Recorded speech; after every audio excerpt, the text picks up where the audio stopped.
Hey guys, it's me, Liv. I hope everyone's doing good. Here is my entry for Lindy Gang's January challenge.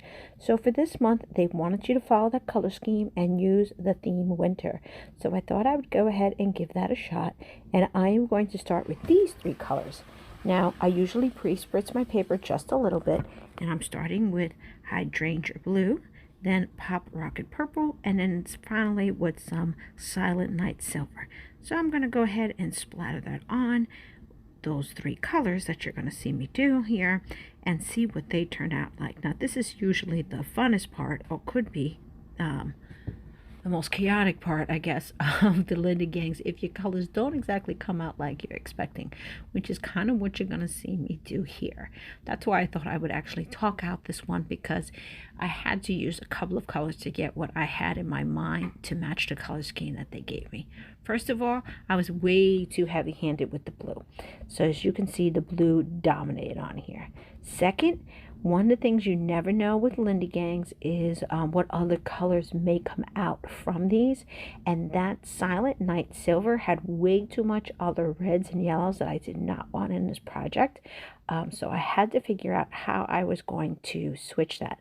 So that's why I went ahead and took out my steel shimmer, because I really wanted a more solid gray and not something that has speckles of other colors. So I'm going to go ahead and spritz that on, spray that around, and send that. Now, if you're wondering what's underneath my surface, I actually have tissue paper under here. I don't know about you, but during the holidays, I get tons of extra tissue paper, and I'm using it as a base because this is a great way to pre-color some tissue paper and see what I can come up with down the road for future projects. So that's why I don't mind tapping it off. Now I'm going to go ahead and push that gray around a little bit, and then I realized I really don't have the purple that I'm looking for. So I'm pulling out another purple. This is Lava's Mauve, I think it's called, Laura's Mauve, and it is definitely a darker purple, but that's okay, because one of the things you find with the purple is once you start spreading out the color and spraying it down a little bit, it's going to lighten up a lot. So I'm just spraying, watering it down, and then I'm finally getting some of that purple that I was hoping to get out, so that it has most of the color scheme that you saw on the beginning. So now that I have that, and I have just a little ATC size card on the side, because I can always create that in another project down the road, you can finally see it all coming together. Look at that. It is definitely matching the color scheme that we were looking for in the very beginning. So let me take out my heat gun, do some basic drying here on this paper so that I can go ahead and move on to the next part of the project. And once I have this all dried off, I'm going to actually dab up any excess water with this tissue paper. I don't know if you can already see the color that's starting to come through. It's really cool, but that's for a whole nother project, so let's stay focused. I am again taking out that steel shimmer that I used on the second gray, and I'm going to spritz a little bit of water in here so that I can get the color going a bit. My spritzer kept breaking on me. I'm going to have to get a new spritzer at some point, but anyway, I'm going to splatter on some more because I do want more gray than what I was achieving in the initial. So just taking a paintbrush and splattering it on. Now for any extra gray that I have and splatter I didn't want, I'm taking that old ATC card that you saw before and using it to pick it up, which one takes care of decorating the ATC as well as helping me with this original card that I'm working with. Now that I have that, I'm going to go ahead and take out some of my dies. Since I am going with a winter theme, I thought this would look really cool on this tree die I have, which I'm pretty sure is a Sussex die. Don't quote me. I'm so horrible with keeping the original containers for my dies to know who's what. But anyway, I had gone ahead and cut out two different whites because I wanted to layer it up. And I'm trying to figure out whether or not I want the white to show, or I'm just going to be using it as a way to thicken underneath. But once I've decided that, I am going to actually put the whites right behind the colored die that I have here from the pieces, so that it can help thicken the initial trees. And once I have that glued down, I am actually going to be using some foam tape to pop it up against the background here.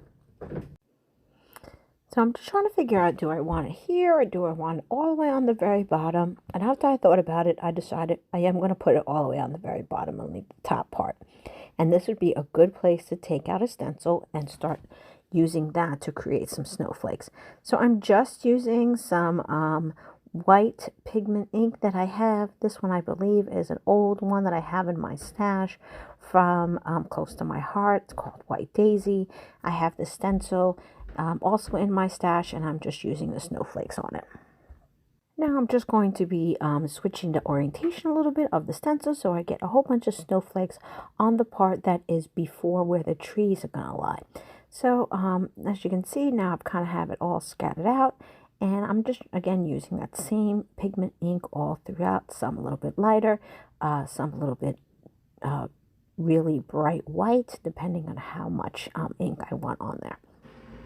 Now, what's this card without just a little bit of splatter? So I went ahead and took out my white dye ink. This is from Dina Winkler, and splattered a whole bunch of white splatters as well as the snowflakes. Then went ahead and put some white splatters onto the actual dye itself so that it all blended together. Next, I'm going to be adding some of my foam to make sure that it pops up. But before that, I thought it still was a little plain and I wanted to break it up a little bit. So I ran it through my spellbinders using one of my dies here that was both the stitch embossing there as well as cuts it out. So I'm just going to take a little bit of purple because I felt I'm really still lacking that purple that I was looking for. And I'm going to go ahead and add that in. And then I thought I can use a bit of a gray cardstock here to really bring out that gray a little bit more. So once I have that, I am going to then mount this together. Again, by bringing that gray cardstock out, it really helped to add that gray color that was initially looked for in the Lindy Gang Challenge. And as well with the foam tape, it gives a more dimension. So that's really all I was looking for to do here with this card. So once that is all set, I am also then going to still use that trimming that initially came out from the first one. When I cut out the die and put that onto the card itself. And I thought it had enough dimension that I didn't need to necessarily worry about popping up the frame as you see here, because with the dimension of the actual piece itself I thought was good enough. So just going to be using some of my tape to add it, and then we are pretty much all set. Now I need to find a good winter sentiment. So I decided to pull out a sentiment that I have from my stash from Tailored Expressions.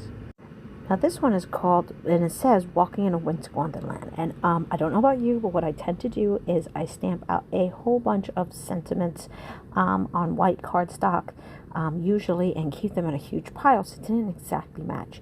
So I was taking a little bit of that steel silver to try to make it a little bit more gray, but it really wasn't working. So what I decided to then do is go back with some of that blue that I used initially, sprayed that, and then splattered that on so that I can get the sentiment to match. So then went ahead and got that all inked up, and now it is matching with the original card that I have. I'm going to put some foam tape on the back and debating top or bottom, but I decided I wanted them on the bottom so my snowflakes can go ahead and kind of shine. So that is pretty much my finished project. I hope you guys, thanks for watching.